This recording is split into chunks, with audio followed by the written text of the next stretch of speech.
Okay, it is time to huddle up. Bob Slovak here, along with the consummate pro. He's Jason Alexander.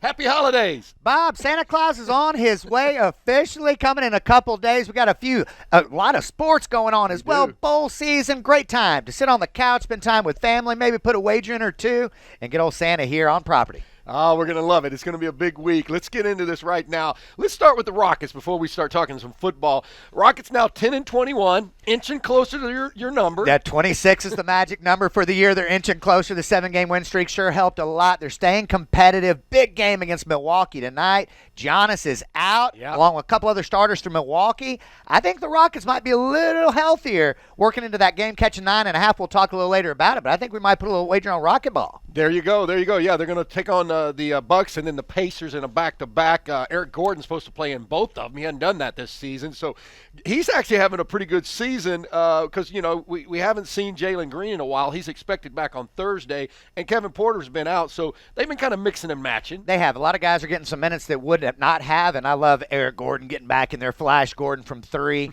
I tell you, he's the last holdover we have from the Rockets' playoff run for a number of years, and so it's good to have OEG on the court. Yeah, so they got that coming up. They're actually 9-5 since Jalen Green went out with a hamstring injury, so they'll get him back in. So that it can only help. It can only help. I'm really excited to talk to Kevin Eschenfelder a little bit about Jalen Green and how not it's the first chapter. It's the first couple pages of the book, and just see how the Rockets are responding in the front office to Jalen. We do have Kevin Eschenfelder from AT&T Sportsnet coming up. He does the Rockets pre- and post-game show, so we'll talk to Kevin here in a little bit. All right, let's switch gears. Let's go football, and the Texans got the Chargers coming to town this Sunday. Texans played themselves right out of that number 1 pick, but they're still going to be in the top 5. Absolutely, and I don't think this is going to be a really big year to make sure you have that number 1 pick. I think a lot of defensive players will go off the board really early this year, and so no problem at all. We stay in the top 3. I think that'll work, Bob. And look, what are they playing for? They're taking an extended look at Davis Mills, which I like. He's not the guy, and I think he's going to prove that. I think he can play in the league as a backup, but he's not going to be our guy moving forward. So he has done well, though. He's come a long way since that Buffalo onslaught a couple months ago. So good for Davis Mills. The Texans won't cover, but hopefully they'll just play hard, and they're doing that for Cully, and we'll see if we can finish the season out strong. That's how it'll work then. Around the league, we had football every night but Wednesday night because of the COVID protocols. So that for fans, that's great. Not like COVID's not good, but we got a lot of football going on, and man, it is a dead sprint to the playoffs. Everybody jockeying around. I gotta bring up KC. Ever since you wrote them off, they're undefeated. I tell you, is Pat Mahomes watching Huddle Up? I don't know if we ticked him off too much. I still don't think they've been as dominant, but I tell you what, they're finding ways to win, and now they're figuring out. I think defensive schemes adjusted to them, and now Andy Reid adjusted to those defensive schemes. So they've looked a lot better over the last month, have number 1 seed in the AFC right now. So look out for the Chiefs moving forward. I still don't think they're going to the Super Bowl, but right now they might prove me wrong again. Yeah, and then everybody was jumping on the Patriots bandwagon, and then they took a step back. So there's still a lot of jockeying there. Over on the NFC, Aaron Rodgers, I don't think Aaron Rodgers is just rolling along. I think he wants to leave Green Bay at the altar. I think there's nothing more he'd like than to win a Super Bowl this year and then go to another team and show how good he is. He's played one of his best seasons in recent memory, and every one of them has been amazing, Bob. Every one of them has been amazing, but it's tough to bet against Green Bay at Lambeau. They'll have home field advantage. We'll see if Tom Brady and the Bucks, the Cowboys, the Cardinals, if any of these teams can step up and press them a little bit. But right now it looks like the Packers are going to the Super Bowl. We'll see. That you mentioned the Bucks. They got beat by the Saints, and then I saw an interesting story this morning that says don't count the Saints out. They could make the playoffs. They could be the 7th seed, which they would play the Bucks, the 2nd seed. Tom Brady doesn't want to play them. I guarantee in the playoffs, that's for sure. And not that defense. But look, there's 6 or 7 teams that are jockeying for that last spot in both divisions. So it's going to be a really fun final few weeks of the NFL season to see who slips in. Yeah, we got Saturday football. So like I said, almost every night of the week here. Hey, the high school season wrapped up last weekend up in AT&T Stadium in Arlington. 2 local teams brought home the state championship. North Shore wins their 3rd in 4 years. We got head coach John Kay coming up here in a little bit in the show. He'll break it all down for us. We also had Katie Pato win a state championship. How about that? I think that is unbelievable. And you look at Westlake, too, adding another one, sending Todd Dodge out on a float, win another state title. And I know one coach out in Clemson, Mr. Dabo Sweeney, that's awfully excited to get old Kay Klubnik in a Clemson uniform next year. He looked amazing in the state final. So, and now I get a little shout out to China Springs as well. 4A we've really followed with Belleville being my hometown, and China Spring won the state championship as well. Man. We got to watch them play a couple playoff games. That is awesome. Caleb Bailey, freshman quarterback, and Coach K is going to talk about him. He was on the freshman team to start the season. Yep. They brought him up to JV, and Coach K is going to talk about this. He said, I brought him up to the JV to see how he would do against the varsity every day in practice.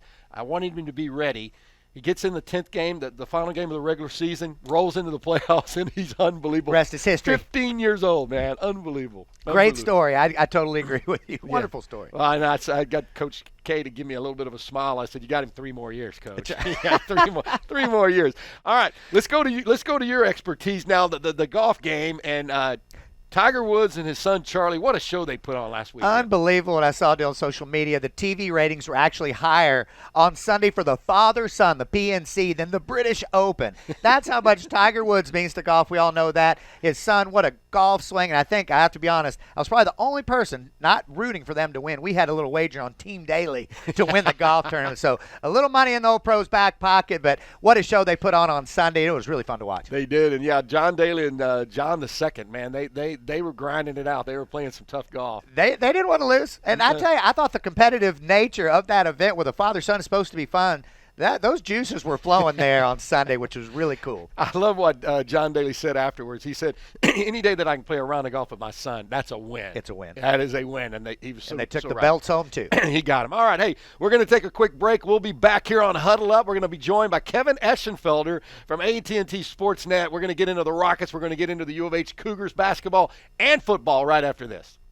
Okay, team, look, calling a 20-second timeout to give you a hot take from the consummate pro on why everybody needs their own private golf cart, whether it's cruising around the neighborhood with a beverage of choice, living in a gated community, a vacation home, the golf course, and at the end of the day, chicks just dig it.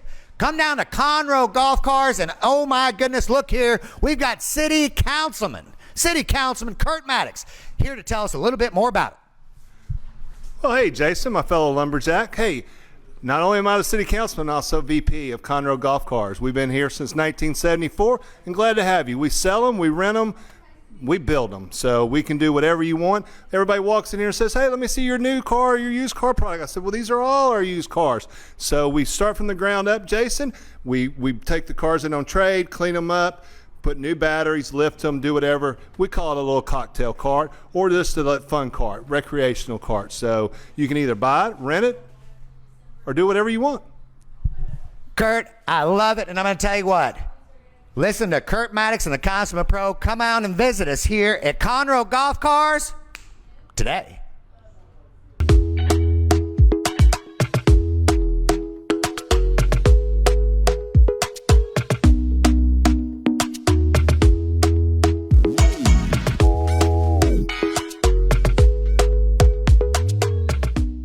Welcome back to Huddle Up. Bob Slovak, Jason Alexander here. We are joined now by our good friend Kevin Eschenfelder from AT&T Sportsnet. He also does the U of H Cougar football broadcast. Kevin, how you doing, man? I'm doing great. Happy holidays to you guys. Ready to get the bowl season. Bowl season's already underway, but I'm ready to get this Birmingham Bowl going and enjoying watching some Cougar basketball as well as the Rockets right now. Yeah, hey, let's start with the Cougar football team right now. They lose against Cincinnati. They put up a pretty good fight there, but I'm very impressed with what Dana did this season, getting the team to play at a very high level. Just your thoughts on it, Kevin. My thoughts are this, is that, after playing terrible in the second half of the Texas Tech game in week one, they run off 11 straight wins. I don't care who you're playing, where you're playing, at what level you're playing. It's hard to win 11 straight games in a football season, and they were able to do that.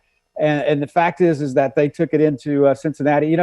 Cincinnati, people forget, the first 3 times they got the football, they went right down the field and scored. They would have liked a couple of those times rather than kick field goals, would have had touchdowns. But I was very impressed with what they did against Cincinnati. I was impressed with what they really did all season long. It's just difficult to be up and ready to play each and every week. And I'm a big believer in the American Conference. I do.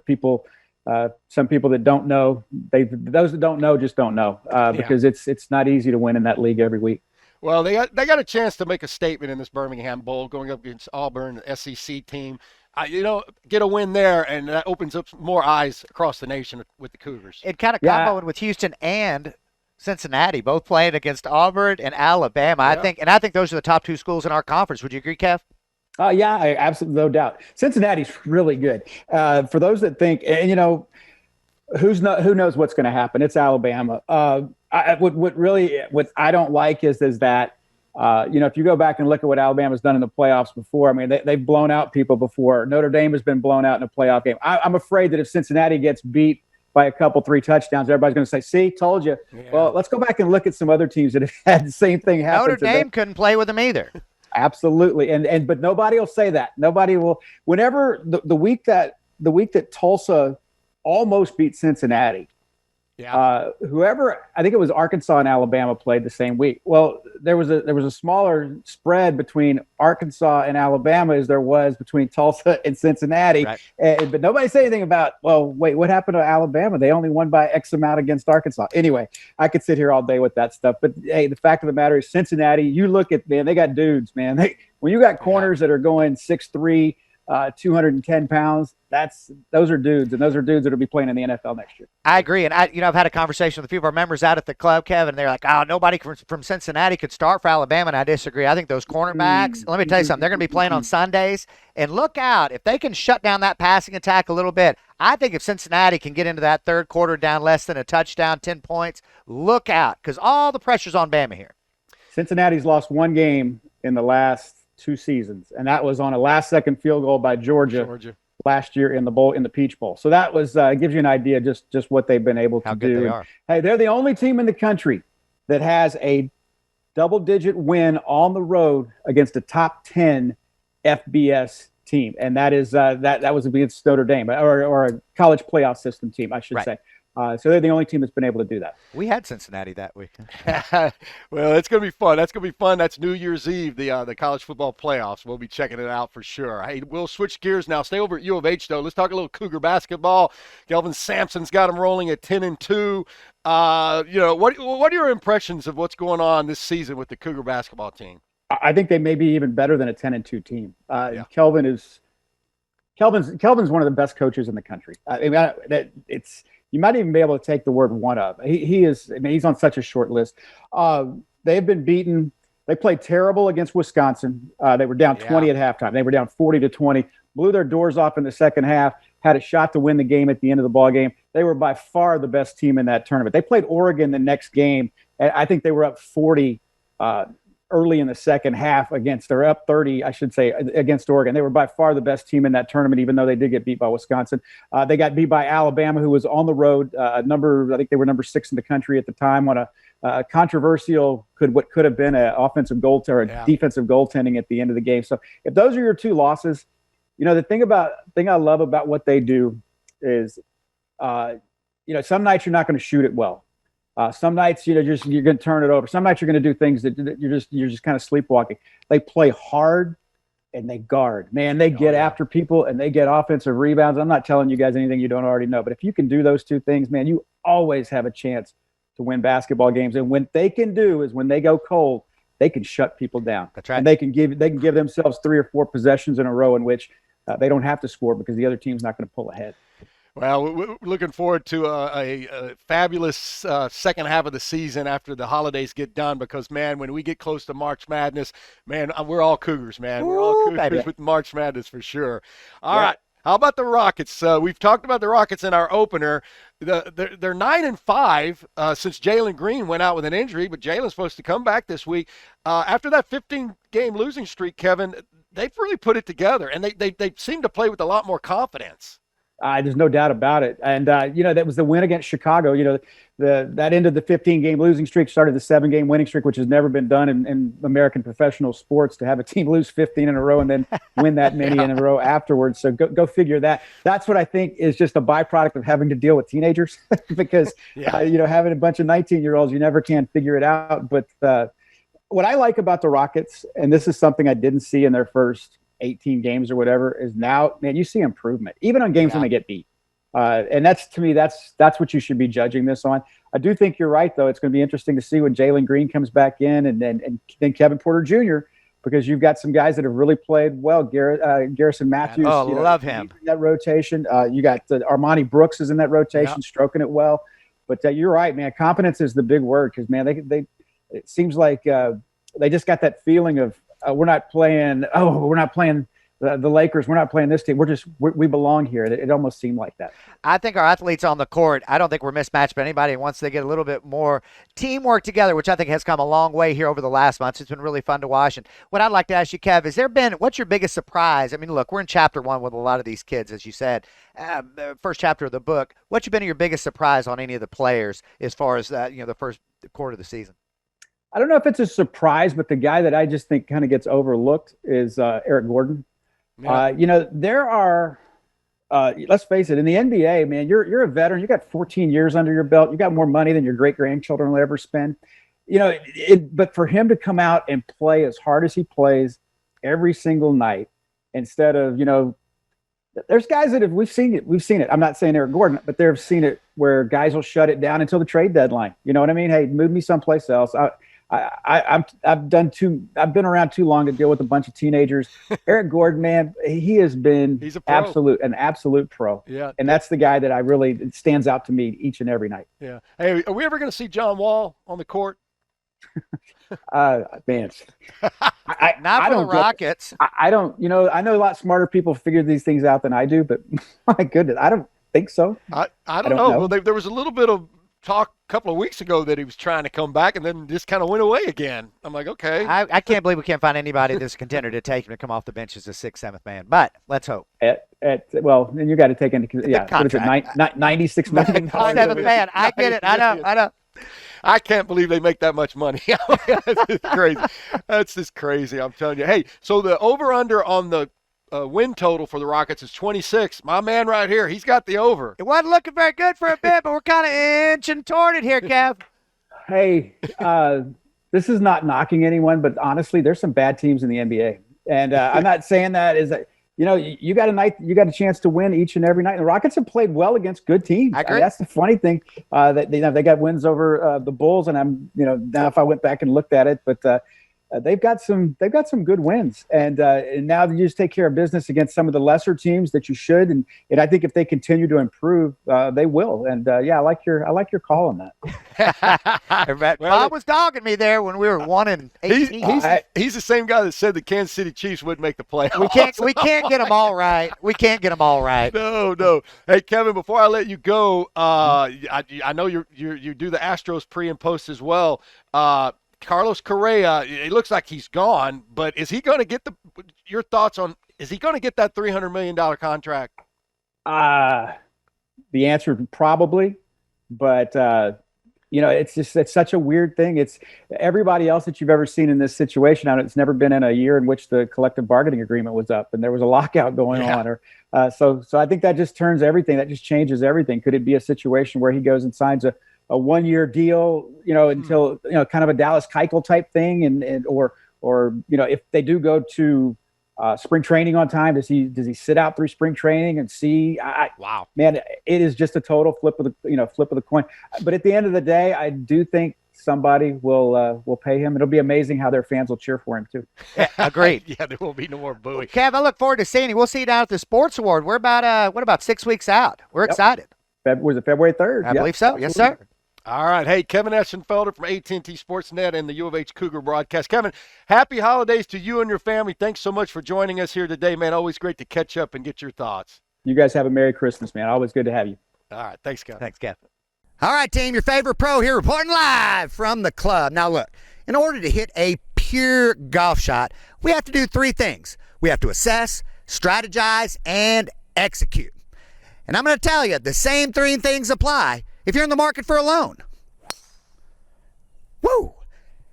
And after absolutely piping one, lucky for us, we have Jake Snortland here to tell us more about it.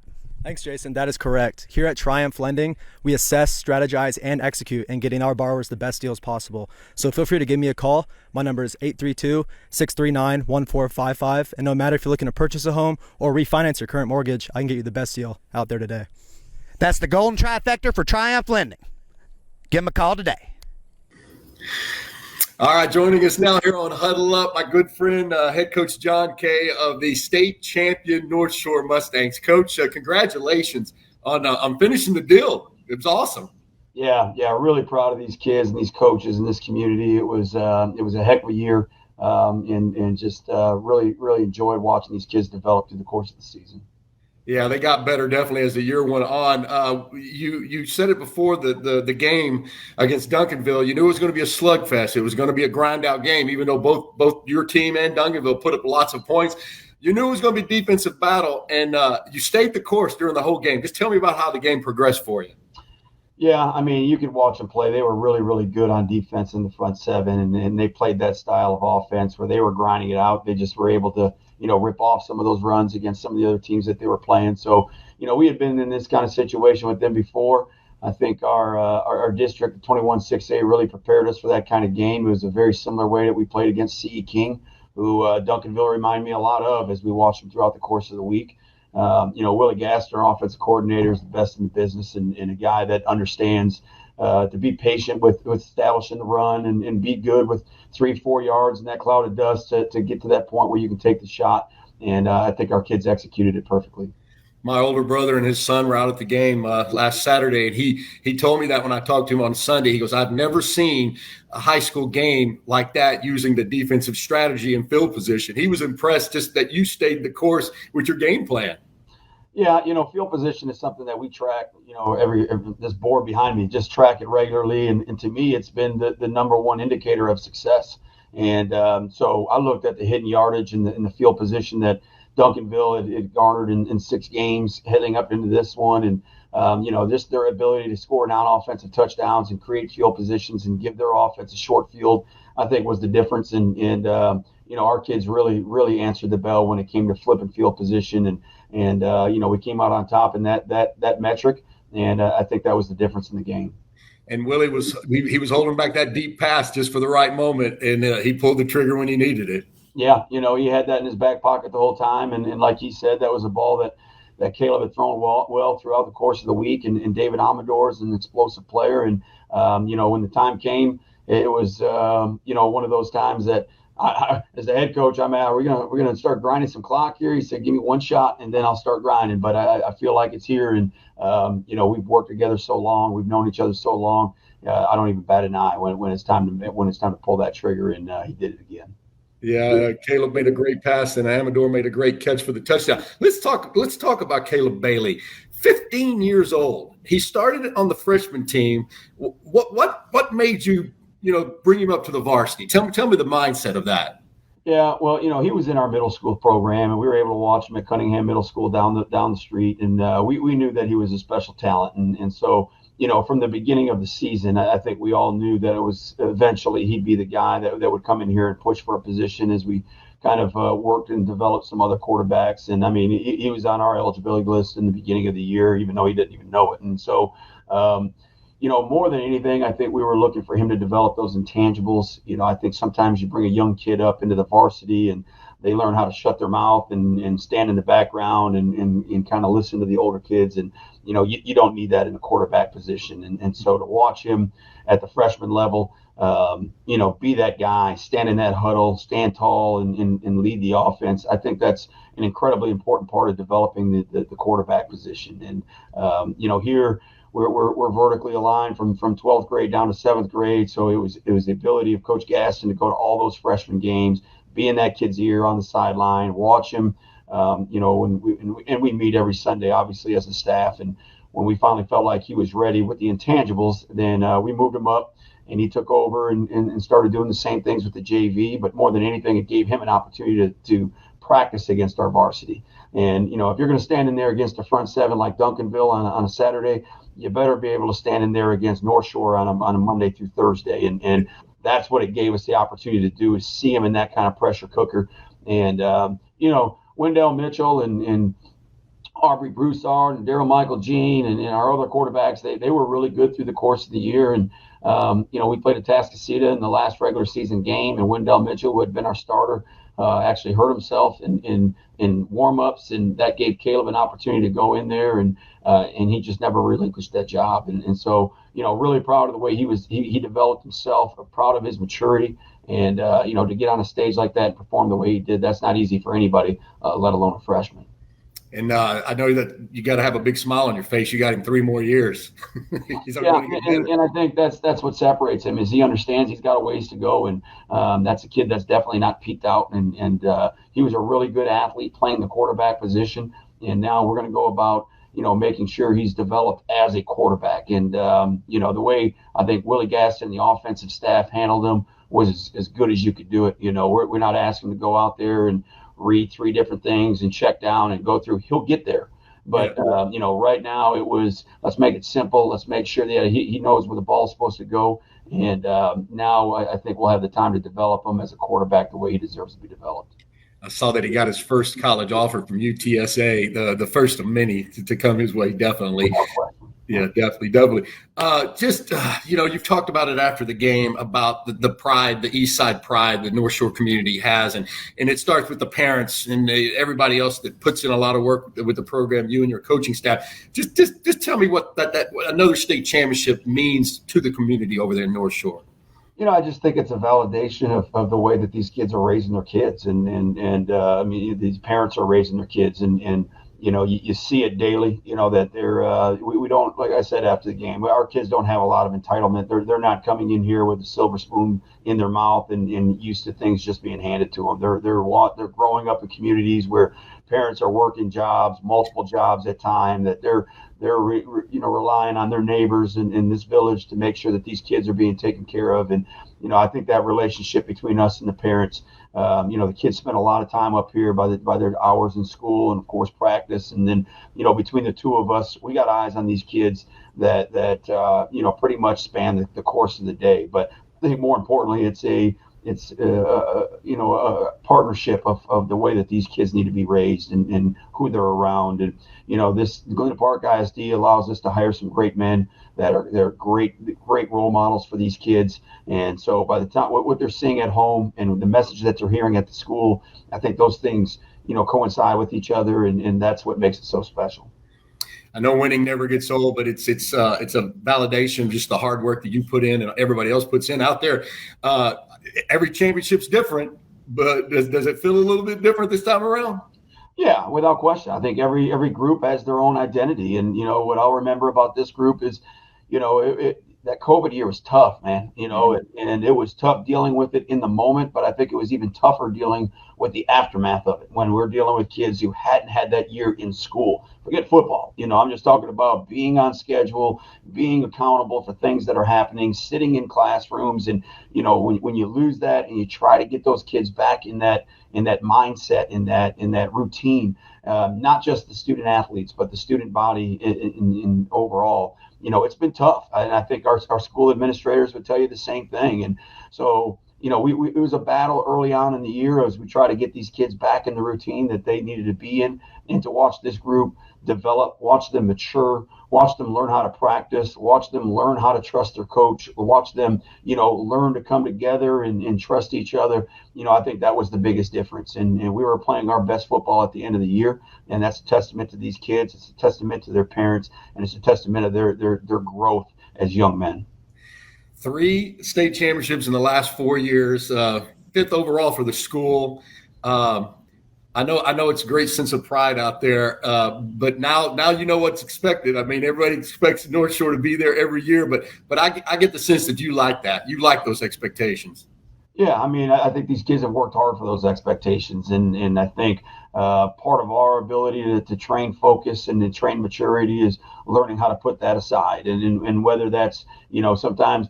I don't know that a lot of people expected us to do this much this year, and of course those expectations will change next year, and so as they go through, the ability to be very careful about who they allow to humble them and who they allow to validate them, and the ability to put that noise aside, whether it's positive or negative, and focus on the task at hand, I think are skills that can take these kids a long way in their life.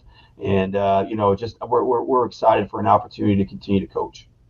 Definitely, definitely. Well, you take some time and enjoy this. Enjoy your family for the holidays. I appreciate you joining me here on Huddle Up. And, man, I have a lot of fun just watching you guys play. I mean, it is fun to see you guys do it year in and year out. And I know you'll keep it up. I'll keep it up. Bob, you've always been good to our kids. You've been great to our community. We still see you as a legend in the high school sports scene. So, appreciate all the support and anything we can do to help you. You certainly know you have it on our end. All right. Thanks, Coach. Coach John Kay from the North Shore Mustangs, state champs once again. Man, always great to catch up with Coach K out there. He runs one of the top programs in the entire state. It's just impressive. Absolutely. In the state of Texas, that's a big, big statement, and I couldn't agree with you more. All right, good stuff there. Yeah. All right, hey, you know what's coming up next? The Pros Pick? Oh, baby, a Christmas edition of the Pros Pick. Santa's coming in. I'm going to get you some money. How about that? All right, stay with us. All right, team, your favorite pro here. Now, look, we all know our Huddle Up fans now. We like our cars, but we also want a hometown discount, too.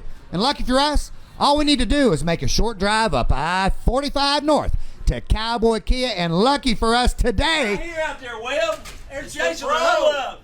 we've got Mark Compton and Mark Webb here with us to tell a little bit more about Cowboy Kia. Welcome. Hey, this is Mark Compton at Cowboy Kia. I got a few things for you. They need to come in, bring a friend, shake a hand, make a deal, but I got $500 off for Huddle Up. Huddle up. Huddle Up. Huddle Up. Jason Alexander, $500 off. Black Tie Service, Blue Jean Friendly. That a baby. Now, look, we've got the best in used and new cars here at Cowboy Kia. Cowboy, baby. Mark Webb's going to give you 2 free college football winners. Mark Compton's going to give you the best deal in town. Come visit him today. All right, welcome back to Huddle Up with Bob Slovak, the consummate pro, Jason Alexander. We're ready for the holiday edition of Pros Picks. I mean, 6 Christmas gifts wrapped right for all of our fans here for NFL football. I can't wait to hop into this, Bob. All right, let's start with the first game. It is the Rams at the Vikings. Minnesota getting a few points here. Minnesota must win. Hey, every game's a playoff game for Minnesota moving forward. We've ridden Kirk Cousins a lot this year. Got an off game against Chicago. They got the W. I love them at home. I think Captain Kirk puts on a show to Justin Jefferson. Dalvin Cook gets back on track. The Rams don't have to win near as much as the Vikings. A little bit of an emotional deal here. So we're going to play Minnesota. It's going to be right around a pick 'em, maybe a plus couple points. Either way, inside 3 points, we're riding Minnesota. All right, here's one of those games where unless you got a little juice on it, you're not going to be watching it. The Jags at the Jets.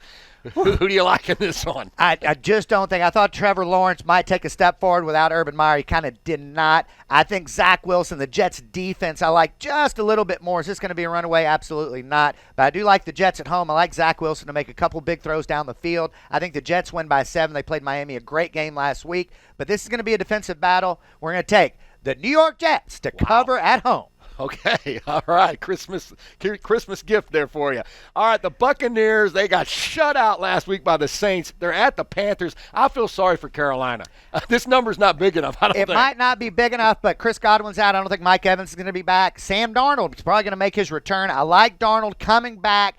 Add a little bit of energy. Get Cam Newton out of there. We're not betting on Cam Newton ever again, Bob. I promise you. All right, the line's at 11, though. You think they're going to – I think that line will stay right around Okay. there. Might move to 13, might move to 10, but if we get double digits, we're playing Carolina at home. Matt Rule needs a statement win, at least needs to stay competitive in this game. And I just don't think the Bucs, they're in pretty good shape. I just don't think their roster right now with all the injuries are dynamic enough to blow anybody out. I think Fournette's out, Godwin, and like I said, Mike Evans. So look for Carolina to keep this just a little bit close. With Darnold coming back, we're playing the Panthers plus 11. All right, the Ravens at the Bengals. This is a big division matchup here. The Ravens getting a couple of points on the road. On the road, Lamar Jackson should make his return. I've got him in a fantasy Super Bowl. I actually need a little bit out of Lamar this week, but we're not going to bet against Joe Burrow at home. Cincinnati makes a couple more big plays. This is going to be a tight game. Huge, huge contest for both teams. Playoff implications. I'm telling you, Joe Burrow, he's the next big thing. He and Mac Jones right now are jostling, but I like Joe Burrow at home to spring, I guess, a quasi-upset over the Ravens, and the Ravens now on life support to make the playoffs. All right, another couple teams trying to get in that last wild card spot. Denver at Vegas. This one's pretty much a pick-em. Teddy Bridgewater out. He's healthy, which is nice. But scary injury last Sunday. But Drew Lock is going to come back in there, fire some darts. He's been waiting on this opportunity. He'll be prepared.